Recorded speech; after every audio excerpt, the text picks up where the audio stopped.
Most gardeners get this completely wrong. They grow garlic, harvest it, cure it, and then treat it like just another kitchen ingredient, something to chop, cook, and forget.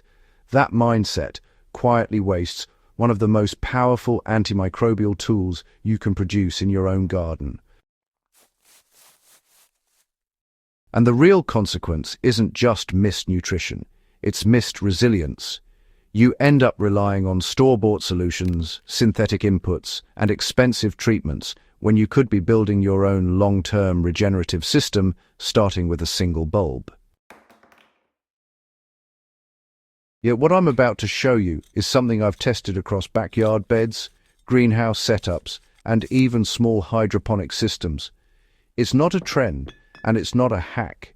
It's a slow, controlled fermentation that transforms garlic into something far more stable, more bioavailable, and honestly more useful than raw cloves ever were on their own. The biggest mistake people make when they try garlic ferments is treating it like a quick infusion. They pour honey over cloves, wait a few days, and think it's ready. It's not. That shortcut produces something sweet with a hint of garlic, but it doesn't unlock the full enzymatic and microbial transformation that makes this process worth doing in the first place. Real garlic honey ferment takes time, consistency, and the right environment. And this is where having a proper setup matters more than people think. I use a 32-ounce wide-mouth amber glass fermentation jar with an airlock lid for every batch I make, because it solves 3 problems at once. It keeps light out, which protects the compounds you're trying to preserve. It allows gases to escape without letting contaminants in, and it gives you enough headspace to work with active fermentation without constant burping or risk of overflow. I'll link it in the description below. Once you use something like that, you stop worrying about whether your batch is safe and start focusing on dialing in your process. Let's start with the garlic itself, because not all garlic behaves the same. If you're growing your own, you already know that hardneck varieties tend to have stronger flavor and higher allicin potential, especially when grown in mineral-rich soil. Soft-neck garlic stores longer, but in my experience, hardneck gives you a more potent final ferment. You want fully cured bulbs, not fresh green garlic, because excess moisture can dilute the honey and disrupt the fermentation balance. Peeling is where most people rush and cut corners. Don't crush the cloves completely. Lightly bruising them is enough to activate the enzyme reaction that forms allicin, which is what you're actually after. If you pulverize the cloves, you release too much moisture too quickly, and your honey becomes overly thin before fermentation even stabilizes. Once your cloves are prepped, you fill your jar about halfway. Not packed tight, not loose, just enough space for honey to flow between them. Then you pour raw, unfiltered honey over the top until everything is fully submerged. This part matters more than people realize. If any garlic is exposed to air, that's where mold starts. Submersion is non-negotiable. Now here's where patience separates serious growers from hobbyists. In the first week, the honey will thin out dramatically. That's not dilution, it's enzymatic activity and moisture exchange. The garlic releases water, the honey absorbs it, and natural fermentation begins. You'll start to see bubbles forming slowly, especially if your ambient temperature is between 18 to 24 degrees Celsius. That's your sweet spot. This is also where that fermentation jar proves its value again. Instead of opening the lid daily and exposing your batch to oxygen, the airlock lets gases escape naturally. In a warm environment like most parts of Kenya, fermentation can become very active, and without proper venting, pressure buildup becomes a real issue. By the second week, the garlic cloves begin to soften and the sharp bite mellows into something deeper, almost umami-like.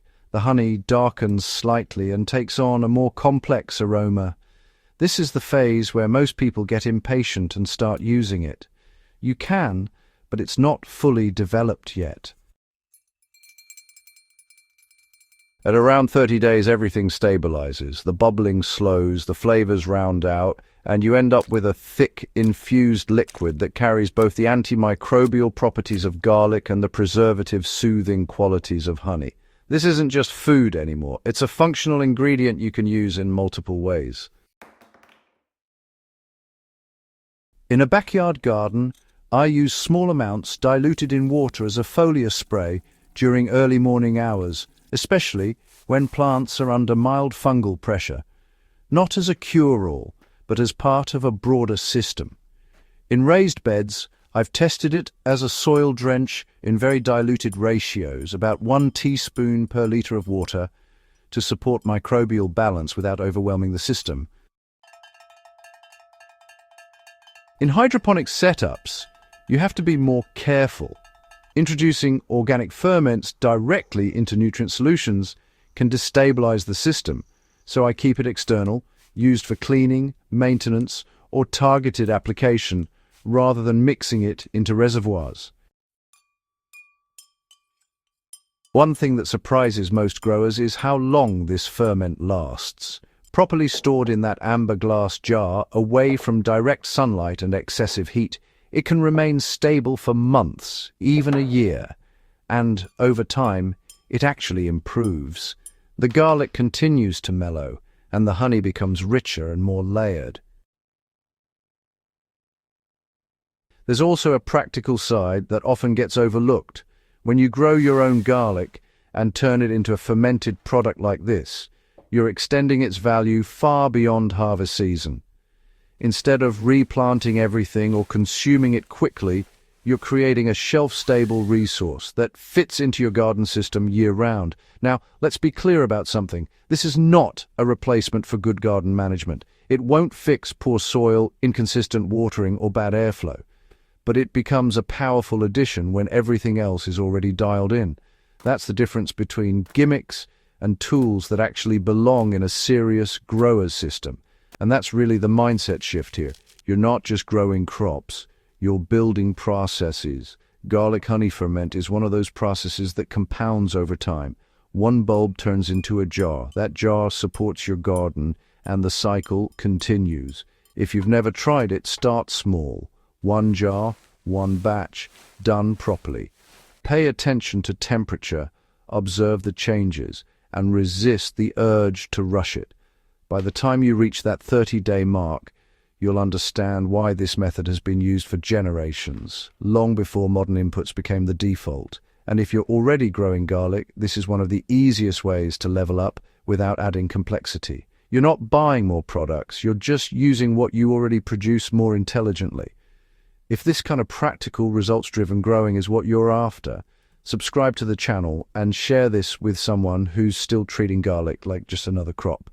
Because once you start thinking in systems instead of single harvests, everything changes. And honestly, something as simple as using the right fermentation jar can be the difference between guessing and actually getting consistent, repeatable results in your garden.